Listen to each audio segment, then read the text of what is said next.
So imagine discovering that a well-timed, highly specific compliment lights up your brain in the exact same way as someone physically handing you a $20 bill. I mean, it's a wild thought, right? It totally is. And today, we actually went into the source stack looking for like really dry, highly specific academic research.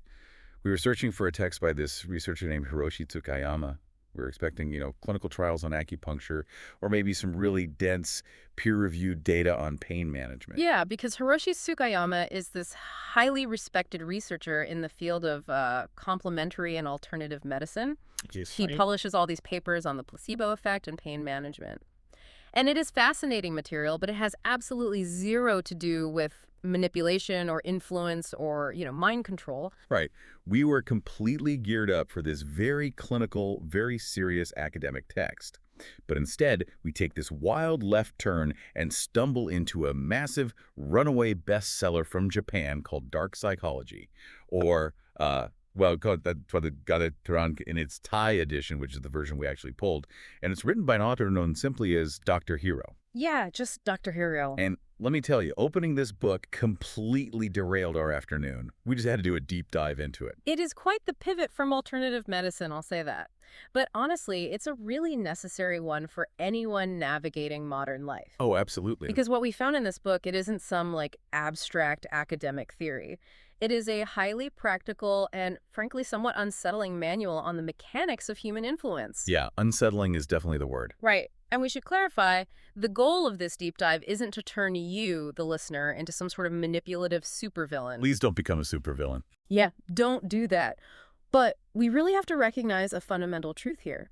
Human beings are constantly being influenced. Constantly.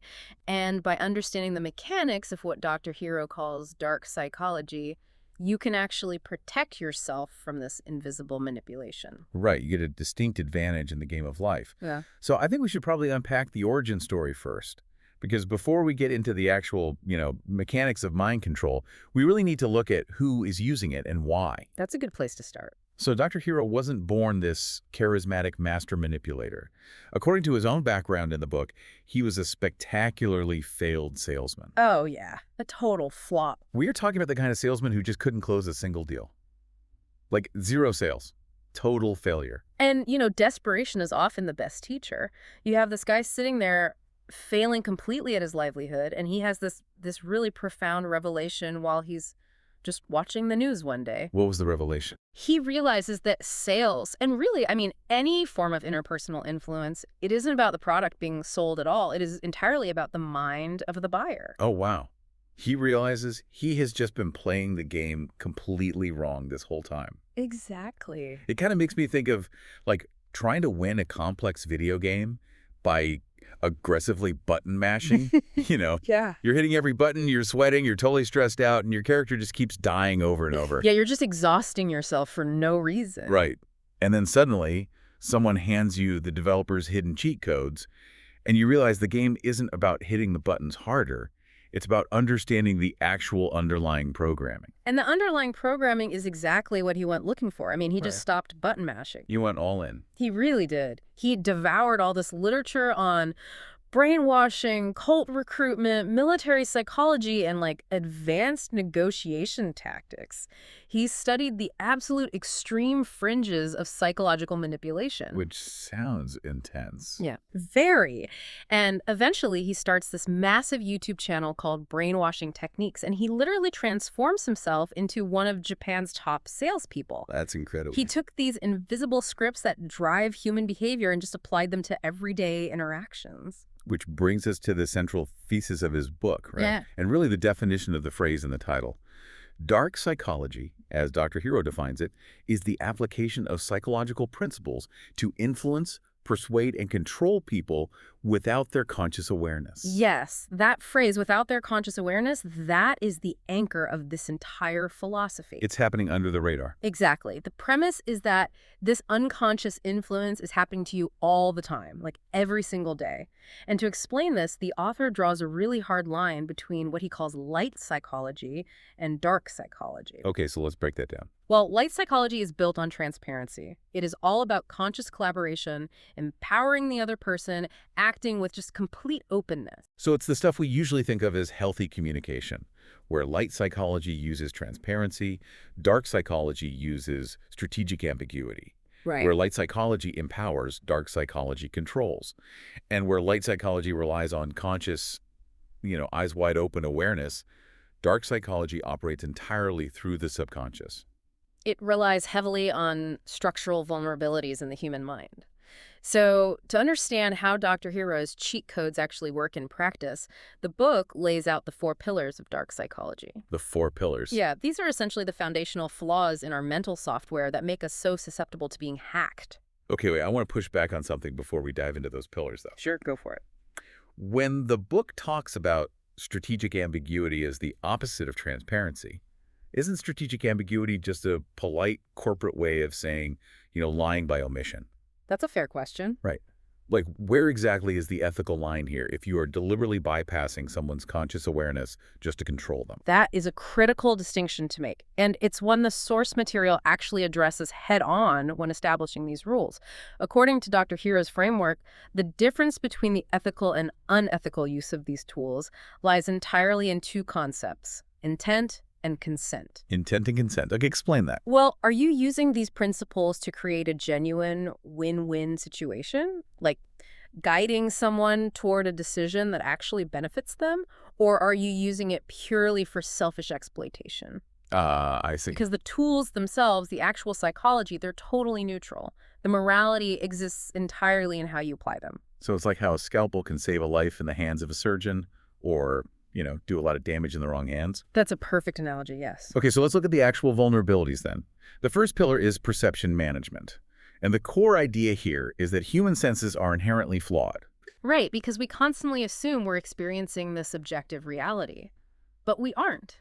We experience a heavily filtered version of reality based on our cognitive biases, our current emotional state, and just the context we are given. Yeah. In fact, Dr. Hiro quotes the Stoic philosopher Epictetus to illustrate this. He says, "People are disturbed not by things, but by the views which they take of things." I love that quote because it basically means if you control the frame, you completely control the reality.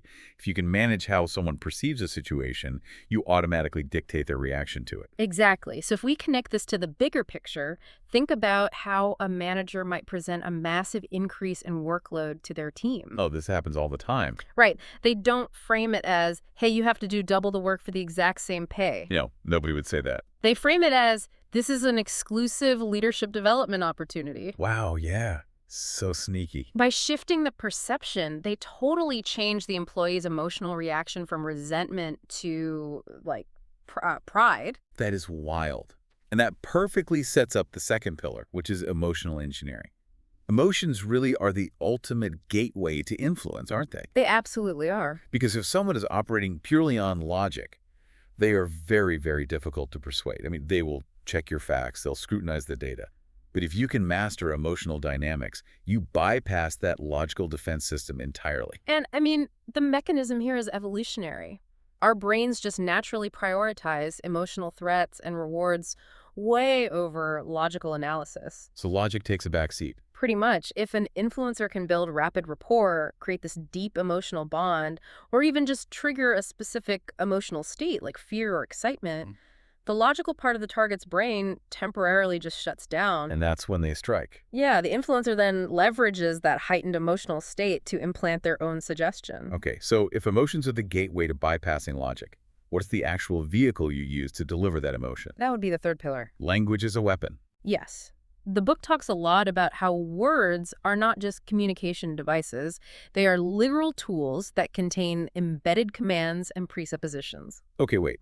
What does an embedded command actually sound like in normal conversation? Because that sounds like, I don't know, Jedi mind tricks or something. Well, it is actually much more subtle than a Jedi mind trick, and honestly, that is exactly why it works so well. Give me an example. So an embedded command is basically hiding a directive inside a larger sentence structure so the conscious mind doesn't flag it as an order. For example, instead of a salesperson saying, hey, sign this contract, which immediately triggers sales resistance. Right. Nobody wants to be told what to do. Exactly. They might say something like, I'm wondering how quickly you will realize this is the best deal for you. Oh, wow. Okay, I see. The conscious mind gets busy analyzing the first part of the sentence. I'm wondering how quickly part, which leaves the back half of the sentence to just slip right past. Yeah, the realize this is the best deal part just drops right into the The subconscious. brain just accepts it as a given. Totally. Which brings us to the fourth pillar, behavioral psychology. This is all about understanding the underlying triggers of why people do what they do, so you can literally shape their habits through reinforcement. I feel like we see this everywhere. Can you give me an example of how this plays out in a normal environment, like, say, just an average office? Sure. Imagine you have a coworker who constantly interrupts you during meetings. Ugh, the worst. Right. So a light psychology approach would be to sit them down and have a very transparent conversation about boundaries. Which is healthy. It is healthy. But a dark psychology approach using behavioral reinforcement would be to simply apply operant conditioning without telling them. How does that work? When they interrupt you, you immediately withdraw all eye contact and give a really flat, unenthusiastic response, negative reinforcement. Okay. But when they wait their turn and speak constructively, you give them your full attention, really enthusiastic body language, and verbal praise, positive reinforcement. Oh my gosh. Over a few weeks, their behavior changes entirely to chase that positive dopamine hit, and they never consciously realize that you basically trained them. You're literally just pulling the invisible levers of their behavior. Mhm. Wow. So those are the four pillars of the mind, the structural vulnerabilities. Now let's look at the specific weapons designed to breach those pillars. Let's do it. The book outlines 5 distinct techniques of unconscious control.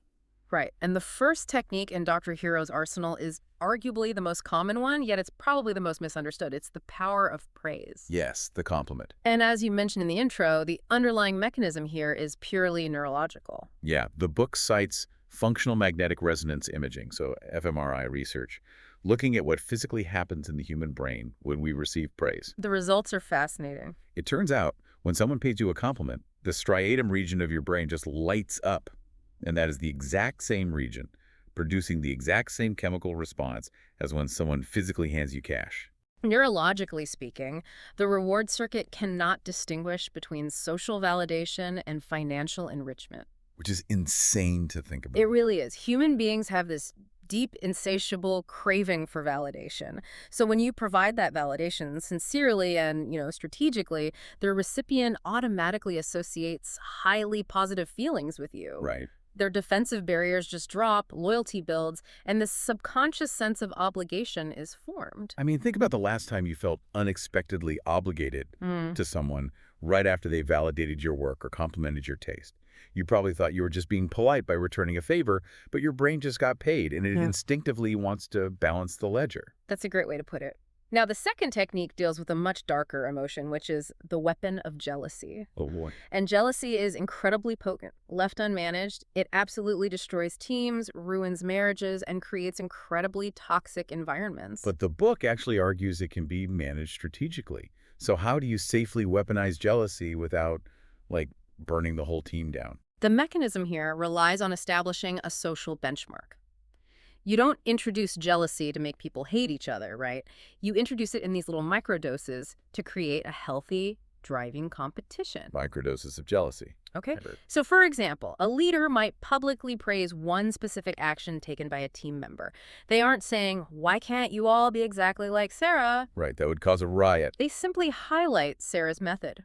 The rest of the team feels a tiny twinge of jealousy, this desire for that exact same validation, and their brains instinctively adjust their behavior to hit that new social benchmark. That makes a lot of sense. And more importantly, understanding this mechanism allows you to recognize when someone else is trying to use jealousy to manipulate you into, say, working longer hours just to beat a rival. Having that awareness changes everything. Okay, technique number 3 is reading emotions before responding. And I actually have to challenge this one a bit. So? Well, isn't reading emotions just basic emotional intelligence? Like having empathy for the person you're talking to. What makes that a dark psychology technique? See, empathy is feeling the emotion with them. Empathy is absorbing their state. The technique Dr. Hiro describes is detached calculation. Detached calculation, that sounds a lot colder.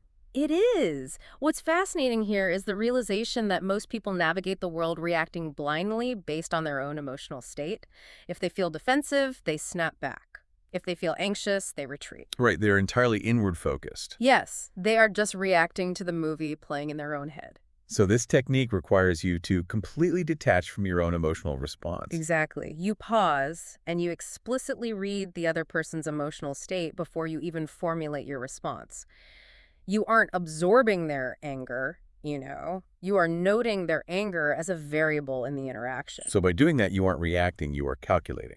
You reduce misunderstanding, sure, but more importantly, you gain a massive strategic advantage because you are the only one in the interaction who sees the whole board. You're playing chess while they are just reacting to the pieces. That's exactly it. Man, that level of detachment flows perfectly into technique number 4, which is creating influence without awareness. This is where we get into the real ninja stuff. Oh, for sure. Using linguistic tools to control people's minds so they follow your lead without ever realizing they're being guided. This involves tactics like strategic questioning, like leading someone down a carefully constructed logical path where they feel absolute ownership over a conclusion that you actually completely engineered for them. Wow. It also utilizes pattern interrupts and anchoring. Okay, let's break down a pattern interrupt because that is just a wild concept. Yeah. A pattern interrupt is basically doing something completely unexpected that momentarily glitches the brain's autopilot. Because the brain loves scripts. When someone walks into a car dealership, they have a script in their head for exactly how the interaction will go. They are totally prepared to be defensive. Yeah, they're ready for the hard sell. Right. So a pattern interrupts, shatters that script. Imagine a salesperson walking up and instead of asking, hey, what can I put you in today? They look at the customer and ask a completely bizarre, slightly absurd question about the weather, or like a completely unrelated philosophical concept. I would be so confused. Uh-huh. But in that split second of confusion, the script just ends. It crashes. Their brain is scrambling for context, and in that momentary gap, their mind is incredibly open to suggestion. Yes. You can introduce a completely new frame or anchor a specific emotion while their defenses are temporarily rebooting. That is so powerful. And that brings us to the 5th and final technique, which is arguably the entire point of studying this source material in the first place: protection from manipulation. Right, because knowing these weapons is utterly useless unless you know who is wielding them on the battlefield of daily life. Exactly. So Dr. Hiro transitions into identifying the players in this game by outlining 3 specific archetypes that we all fall into. The first one is the master influencer. And this is really the ideal state that the book presents. The goal. Yeah. The master influencer is highly skilled, deeply perceptive, and understands all these psychological dynamics, the embedded commands, the emotional engineering. But ideally, they are ethical. So they use their understanding of human nature responsibly. Right. They navigate that ethical tightrope of using strategic ambiguity to create genuine win-win scenarios, like a negotiator resolving a conflict by carefully managing everyone's emotional state. Then you have the dark mirror of that archetype, which is the demagogue. The demagogue is the unethical manipulator. They possess the exact same skill set as the master influencer. But they use it for evil. Basically. They are charismatic, perceptive, and strategic, but they are entirely exploitative. I think we have all encountered a demagogue at some point. Yeah. Like, think about that deeply toxic boss who constantly shifts the goalposts just to keep you anxious. Or, that manipulative ex-partner who used micro doses of jealousy to isolate you from your friends. Oh, yeah. They are dangerous precisely because they know how to bypass your logic and just play your emotions like an instrument. And that leaves the third archetype, which is where, honestly, most of us sit before we start analyzing these dynamics. The victim. The victim. They are trusting, vulnerable, and completely unaware of manipulation tactics. They operate purely on light psychology in a world that frequently uses dark psychology. Yes. They don't understand why they always end up doing what other people want, or why they feel constantly confused and emotionally drained after interacting with certain colleagues. The victim really represents exactly why this deep dive is so crucial. I mean, these tactics aren't just happening in military interrogation rooms or cult compounds. They are happening in the weekly marketing meeting. Every single week. In business and sales, these techniques are used for emotional framing. They're used to bypass a client's objections, not by arguing facts, but by reframing the psychology of the situation to make the product emotionally desirable. And it is just as prevalent in personal relationships, too. I mean, you might encounter someone using strategic praise to build a subconscious bond of obligation. Or you might recognize when someone is using a pattern interrupt to throw you off balance during an argument. Right. Understanding the mechanics of dark psychology allows you to actually set firm boundaries. It preserves your autonomy, really, because you can finally see the invisible strings someone is trying to pull. So what does this all mean for you listening right now?